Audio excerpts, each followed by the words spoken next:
본격 밀리터리 팟캐스트 밀떡을 시작합니다. 안녕하세요. 국방정론 박찬준입니다. 안녕하세요. 놀러온 정명섭 작가입니다. 네, 이렇게 밀떡이 시작됐습니다. 단촐하죠? 그러게요. 네. 태상호 기자님께서 네. 이제 뭐 일정이 좀 네, 바쁘셔가지고 오늘은 단촐하게 맞습니다. 사이좋게 네. 우리 둘이 손잡고 여러분들 만나 뵙는 걸로 하고요. 자, 이번 시간 밀떡 지난주하고 지지난주에 이렇게 네네. 기사들을 이렇게 보니까 가장 흥미를 끌었던 게 역시 북한발 기사예요. 그렇죠. 김정은이 이제 별짓을 다 하더만요. 하얀색 옷에 그 모자는 내가 볼 때 그 뭐예요? 슈퍼 마리오 그죠. 네.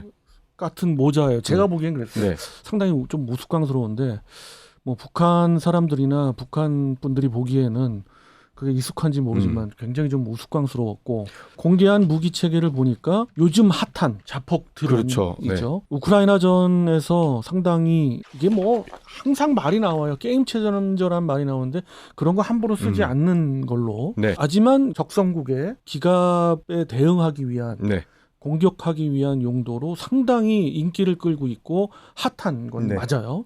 그 자폭 드론 2종을 공개하면서 또 이제 그 모형에 보면 K2 맞습니다. 전차 네. 같은 그런 모형에 정확하게 타격해서 네. 경멸하는 그런 영상까지 보여주는 그런 보도가 나왔고, 또 이어서 기사가 또 나왔어요. 네. 동아일보 기사인데 저는 개인적으로 연관성이 전혀 없다고 네. 보는데, 그런 기사를 하면서 이거에 뭐 대응하기 위해서 대한민국에서 급하게 계약을 추진 중이다 하는데, 워메이트, 네. 폴란드산 워메이트라고 이야기는 안 합니다만은 거의 그 급의 네. 자폭 드론을 도입하는 것을 추진하고 있다, 이렇게 보도가 됐어요. 저도 그 기사를 봤는데 조금 이상했던 게, 예를 들어 북한이 자폭 드론을 도입한다. 우리 군의 대응책은 예를 들어 거기에 대한 방어책이어야 되잖아요. 소프트킬이든 하드킬이든. 맞죠. 근데 갑자기 외국산 자폭 드론을 맞대응으로 들여온다. 그러니까 좀 기사 내용이 제가 보기에는 흥미를 좀 유발하려고 하는 건데, 팩트를 말씀드리면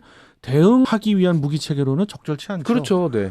그거에 대한 자폭 드론에 대한 방어 무기 체계, 대드론 무기 체계이면 모를까. 그렇죠. 그렇지 않은 동일한 자폭 드론을 우리가 또 도입한다는 거는 다른 프로그램으로 이걸 계획하고 있었는데 이번 기회에 기사를 쓰느라고 네. 만들어내지 않았나 하는 추정이 좀 되고요. 그리고 거기에 뭐 맞장구 쳐서 모 기관의 모 위원이 뭐 네. 얘기했다는 말은 제가 보기에는 정말 엉터리예요. 어떻게 자폭 드론이 그것도 이동식 미사일 발사대까지 갑니까? 지금 북한의 이동식 미사일 발사대는 우리하고 적어도 아주 최소 100km 이상 떨어졌고, 네. 저 깊숙한 곳에 있죠. 400km, 500km 떨어진 곳에 있을 텐데 최대 40km 사거리인 자폭 드론이 아무리 거기다 또 배회형 드론이어야만 하거든요. 그렇죠. 네. 그러니까 40km인데 실제 작전 반경이라고 따지면 제가 보기에는 20km 내외일 텐데 네. 어떻게 이동식 발사대를 뭐 공격하는 뭐 게임 체인저라는 말 또 역시 쓰면서 그건 정말 엉터리고요. 그 기사는 좀 말도 안 되는 것 같아요. 그러니까 최근에 그렇게 부정확한 기사들이 나면서 밀떡들이나 전문가들이나 아니면 우리 시청자들 같은 사람들은 이게 좀 이상하네 라고 좀 알 수 있지만, 잘 모르는 사람들은 이게 기사가 왜 이렇게 났는지에 대한 것들을 잘 몰라서 저희가 한번 얘기를 해봤고요. 사실 이게 대부분이에요. 네. 네, 그냥 이 대응하기 위해서 폴란드산 자폭 드론을 도입을 한다. 보통 이렇게 하는데 사실은 그런 것이 아니다. 그렇죠. 기본적으로 원래 도입하려고 한 것이다. 혹시 그럼 그렇게 판단을 해도 될까요? 그 폴란드가 K9 자주포나 K2 전차를 꽤 많이 구매 계약을 했잖아요. 이것에 대한 절충 교역이다, 이런 얘기도 있는데. 맞죠. 당연히 그쪽으로 봐야겠죠. 그런 추가 기사들도 났었고요. 예전에도 났었고, 뭐 거기에 대한 절충 교역으로 사실 우리가 폴란드에서 제작하거나 폴란드가 주가된 무기 체계를 우리가 도입하는 거에 적절한 것이 과연 있나 싶을 정도로 별로 없어요. 별로 우리나라가 없는데, 웬만하면 다 갖고 있잖아요. 그렇죠. 그래서 이번에 뭐 어떻게 할 것인가 고민하다가 이 자폭 드론을 생각을 하고 있었겠죠. 그래서 이제 하고 있는 와중에 이제 북한에서 저러한 이제 기사가 나니까 이 기사가 이제 추가로 난 것 같고, 거기에 이제 더해서 말도 안 되는 얘기도 좀 뒤섞고 이런 것 같아요. 사실 여러 가지 드론을 제작을 하고 있다라고 알고 있는데 왜 하필이면 워메이트인지. 일단 폴란드가 전 세계 그 무인기 예. 뭐 자폭 드론을 포함한 무인기의 어떤 기술적 측면에서 기술 발전도를 갖다 쭉 한번 이렇게 분석하는 그런 기사들을 보면 폴란드가 있지를 않아요. 대한민국 같은 경우 작년까지만 해도 세계 8위였죠. 그것이 뭐 절대적이다 하는 게 아니라 이 정도 수준이다라는 거죠. 그런데 폴란드는 아예 있지도 않은데 왜 이런 무기 체계를 들여오느냐 하면은 드론의 특성 때문에 그런 거로 저는 판단합니다. 드론이라는 건 뭐예요? 일단 우선 상당히 소모적인 그렇죠. 그런 무기 체계잖아요. 더군다나 자폭 드론 혹은 그거의 발전형인 배회형 드론. 그게 공격용이든 네. 아니면 정찰용이든 이런 드론들은 기본적으로 단가가 싼, 그러니까 가성비가 뛰어난 무기 체계여야만 돼요. 그렇기 때문에 거기에 걸맞고, 그리고 폴란드가 이 웜8를 좀 우크라이나에 제공을 조금 했잖아요. 그러니까 우크라이나전에서 이것이 쓰였고, 실제 웜8가 쓰였는지 아니면 우크라이나가 개발한 많은 무인 자폭 드론이 쓰였는지는 모르겠습니다만은 최근에 상당히 우크라이나가 공격을 할 때도 네. 많이 쓰였고 했기 때문에 그래서 이것이 적절하다 싶어서 들여오고 있는 거 아닌가 싶어요. 그래서 김 PD님 질문에는 그렇게 답변 드리는 게 제일 나을 것 같아요. 예. 네. 그 폴란드산 자폭드론 웜8를 결국 도입하기로 했으면 결국 사용해야 되잖아요. 그럼 과연 어떻게 우리가 활용할까요? 사실 우크라이나전을 보면 답이 나와요. 우크라이나전에 보면 하루에도 러시아 같은 경우가 거의 하루에 1만 대를 소비한 경우가 있다고 하는데 제가 그렇게까지 많이 소비한다고 판단할 수는 없지만 어쨌든 수천 대를 소비하는 건 맞는 것 같아요. 역시 우크라이나도 마찬가지예요. 그러겠죠? 공격을 하면. 그런데 우리가 이제 도입하는 수량은 거기에 상당히 못 미칠 거예요. 그러니까는 어떻게 보면 이것은 이런 측면에서 유추할 수 있는 게 바로 그냥 우리가 이제 도입을 어쩔 수 없이 해야 되니까 그러면 최대한 대로 요걸 도입하는 게 낫겠다 싶어가지고 최소 수량을 도입하지 않을까 싶고요. 이게 뭐 알려지기로는 뭐 200대 얘기도 나옵니다만은 200대가 될지 2000대가 될지 모르지만 이게 유사시에는 2000대 정도면 하루 소비량일 수도 있는 거예요. 얼마 안 되네요. 생각보다. 그렇죠. 예. 그러니까 그렇고 질문에 대한 뭐 아주 그냥 근원적인 답이라고 하면 당연히 이제 적성 국가 뭐 북한이겠죠. 북한의 기갑력이나 기갑 차량들 대비용으로 자폭 드론이 쓰이겠죠. 특히 상부에서 완전히 그냥 돌진을 하는 그렇게 해서 타격을 해서 경멸하는 이런 용도로 자폭 드론으로 쓰이는 게 뭐 그렇죠, 다. 이게 그리고 비슷한 무기체계 아까 배회형 드론 얘기를 하셨는데 대표적인 게 이스라엘제 하피를 사용하고 있잖아요. 전 세계에서 사용하고 있고 우리도 사용하고 있고. 근데 이 하피와 이번에 도입하게 된 폴란드산 웜8와는 뭐 어떤 차이가 있을까요? 큰 차이는 없어요. 없는데 하피 같은 경우는 두 가지 버전이잖아요. 그렇죠. 우선 뭐 정찰용도 있고 앞에 뭐 이거를 앞부분이라고 할게요. 이제 기수 부분에 레이더를 장착하거나 A사 레이더를 넣거나 아니면 다른 어떤 정찰 장비들 2호, IR 장비들을 넣어가지고 정찰 목적 혹은 그 정찰 플러스 거기에 탄두부를 끼워가지고 정찰도 하면서 공격도 하는. 그 다음에 아예 그냥 공격용 이렇게 여러 버전이 있어요. 하피 같은 경우는 또 그것이 이제 하피의 이제 파생형인 하럽도 마찬가지고요. 그래서 그 하럽에 어떻게 보면 그걸 기반으로 해서 우리가 개발하고 있는 게 이제 S1, S2라고 그래가지고 한번 제가 밀떡 시간에 한번 소개를 해드린 적이 있죠. 그건 그거대로 이제 개발을 하고 있는 거고요. 이 부분에 대한 차이점이라 그러면 이거는 상당히 많은 시간을 배회할 수는 없을 것 같아요. 그 성능을 보니까 배회하는 것이라기보다는 정찰을 미리 했어요. 그래가지고 어느 지역을 타겟을 해요. 그런데 이제 미리 1차 공격을 하기 위한 그 이제 피해 없이 공격을 해야 되니까 그럴 때에 쓰이는 그 드론으로 이 자폭 드론 웜8 같은 것이 쓰이지 않을까. 그래서 그런 미세한 차이가 있는데 훨씬 다양한 측면에서 봤을 때는 하피 계열 그런 드론들 배회형 드론들이 훨씬 좋겠죠.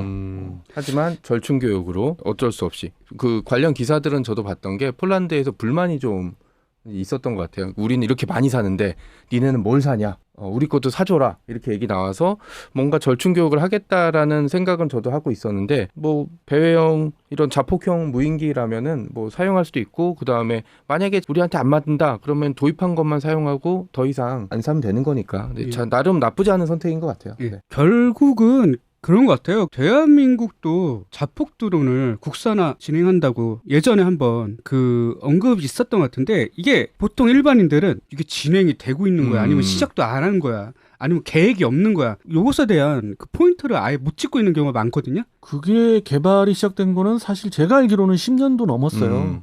그리고 많은 전시회, 특히 뭐 아덱스 같은 데서도 그쵸, 네. 또 DX 코리아 같은 데서 전시가 좀 됐었죠. 아주 이제 본격적으로 전시가 된 거는 지난 이제 2023년 그리고 2021년 요때인데 우리가 이제 개발에 좀 뭐랄까 속도가 우리 이제 원래는 이렇게 생각하면 돼요. 반도체 우리 메모리 반도체 할 때 그 메모리 반도체의 역사를 한번 드라마틱하잖아요. 남들 뭐 몇 년 걸려서 할 거 우리 엄청나게 빨리 하고 남들은 뭐 16개월에 걸리는 거 우리 6개월 만에 네. 끝내가지고 뭐 갑자기 일본이 놀래고 미국이 나자빠지고 네. 이랬잖아요. 네.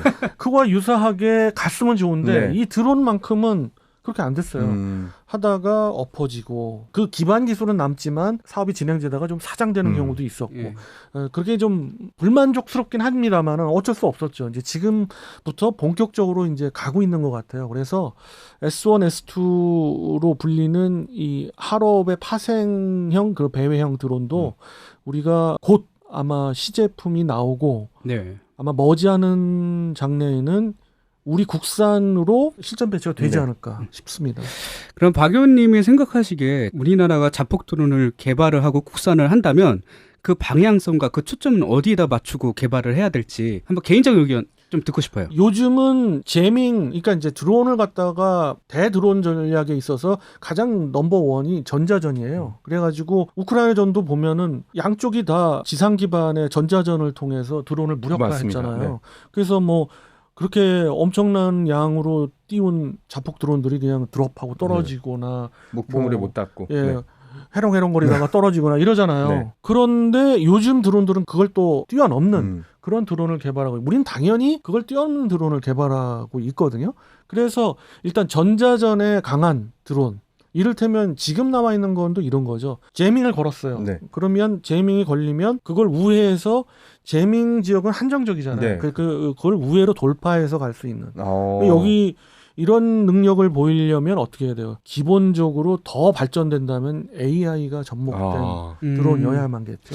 그렇게 갈 거고 또 하나는 아예 적극적으로 여기 이 드론에다가 항제밍 장비까지 넣는 거예요. 그렇다면 어느 정도 뚫고 들어갈 수가 있는 거고요. 네. 또 그것도 아니면 제밍에 우리가 공격을 당해. 그러면 자기가 알아서 그냥 배회형일 경우 더 이상 나아가지 않고 배회를 더 해요. 네. 공중에서 그러다가 제밍이 뭐 내내 할 제밍을 수는 없으니까. 걸려면 에너지원이 뭐 그죠. 무한정은 아닐 거 아니에요.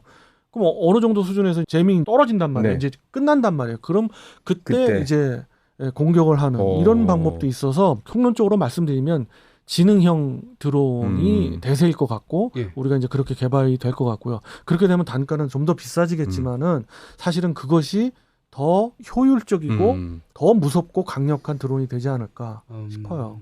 거기다가 저는 약간 군집 드론도 같이 하게 되면은 뭐 위압감이라든지 하나가 실패하면 다른 하나가 뭐 그렇죠. 이렇게 공격할 수 있게 되겠죠. 그런데 이제 그 군집 드론 같은 경우는 또 하나 문제가 되는 게 그것도 역시 AI가 같이 기반이 됐으면 더 좋은 그렇죠. 게 일단 군집 드론에 대응할 수 있는 여러 가지 대공망이 계속 개발되고 있고 거기에서 서방권에서는 우리 대한민국 K방산이 또 그렇게 또 굉장히 돋보이고 있잖아요. 그죠. 그리고 지난번 유로사토리 전시회에서 보면 거의 다 30mm 무인 포탑들이 굉장히 많이 전시가 됐어요. 맞습니다. 벌써. 네. 그 이유가 다 드론 때문에 그런 거죠. 특히 군집 드론 같은 거. 네. 드론은 그리고 이런 자폭 드론은 예를 들어서 전차나 뭐 예를 들면 전차 하나를 공격할 때 적어도 한 대가 들어오지는 않죠. 그렇죠. 두 대 이상이 들어온단 말이에요.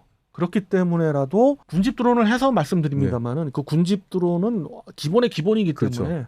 그건 뭐 당연히 있을 거고요. 예. 그럼 이제 마지막으로 궁금한 게 하나 있는데 사실 폴란드랑 지금 교역을 하고 있기 때문에 저희가 자폭 드론 폴란드산을 도입한 게 가장 크잖아요. 개인적으로 지금 뭐 당장 좀 탐나거나 아니면 좀 도입을 했을 때 효과적으로 뭔가 위협도 되고 적성국에게도 분명한 메시지를 줄 만한 그런 자폭 드론을 도입할 수 있다면 어떤 걸 도입하고 싶으세요? 개인적으로?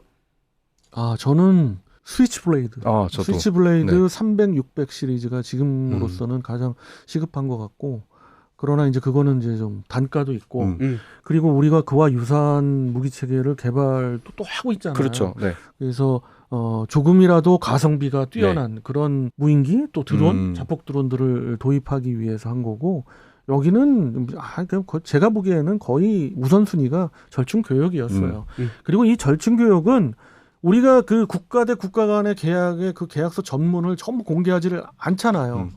상대국에도 그런 동의가 있어야 되기 때문에. 그래서 그 안에 그런 조항이 있는지는 모르겠습니다만은 요즘은 특히 우리처럼 브랜드 이미지가 아직 후발인 그런 국가에서 거대한 어떻게 보면 이것도 크게 보면 중공업이잖아요. 네. 중공업에 나오는 그런 플랜트 산업 정도의 수준의 그런 커다란 프로젝트를 수출한다 하는 그런 거잖아요. 그런 거 있을 때는 당연히 조건이 붙죠. 더군다나 방위 산업 관련된 무기의 수출 수입에 있어서는 요즘은 절충교역 항상 들어가죠.